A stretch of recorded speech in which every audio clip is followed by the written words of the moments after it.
Good evening. This is Santa Claus on May 7, 2026, bringing you today's stories with a heart full of hope, even as our world faces its challenges.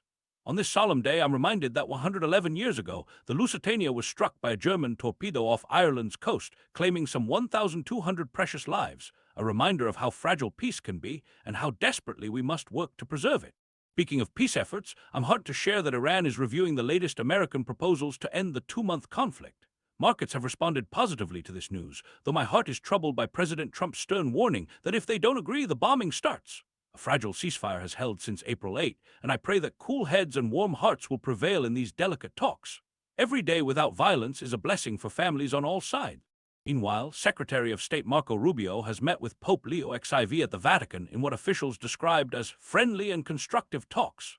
As the first American pope, Leo has been outspoken about peace in the Middle East, which has sometimes put him at odds with President Trump.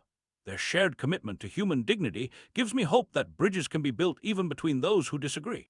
Now, turning our gaze to the situation in Gaza, my heart aches to report that an Israeli airstrike has killed the son of Hamas chief negotiator. This comes as Hamas leaders hold talks in Cairo aimed at safeguarding their truce with Israel. How difficult it must be to negotiate peace while mourning such a personal loss. Let us pray for comfort for those who grieve and wisdom for those who must continue the important work of peacemaking. In Eastern Europe, tensions are rising as Russia has warned foreign diplomats to leave Kyiv, threatening a strike if Ukraine disrupts World War II commemorations in Moscow this weekend. Russia has declared a unilateral ceasefire for May 8-9 to coincide with these events. Meanwhile, in Latvia, two suspected Ukrainian drones crashed on Latvian soil, with one exploding at an oil storage facility. This is shared NATO airspace, and it is necessary to have military units here, Latvia's defense minister wisely noted, reminding us that security concerns cross borders. Let us pause for a moment and reflect on the news from Brazil, where President Lula da Silva is visiting the White House today, hoping to avoid new U.S. tariffs. Last year, President Trump imposed 50% tariffs on Brazilian products, among the highest on any U.S. imports, though many were later withdrawn to help calm rising grocery prices. As one Brazilian official said, "We don't know if the visit will help, but it's more likely to help than doing nothing." What wisdom there is in reaching out with hope, rather than retreating in fear. In China, former defense ministers Wei Feng and Li Shangfu have been sentenced to death with a 2-year reprieve over graft charges, highlighting the severity of President Xi Jinping's corruption crackdown. This reminds us that power without accountability can lead us astray from our best intentions.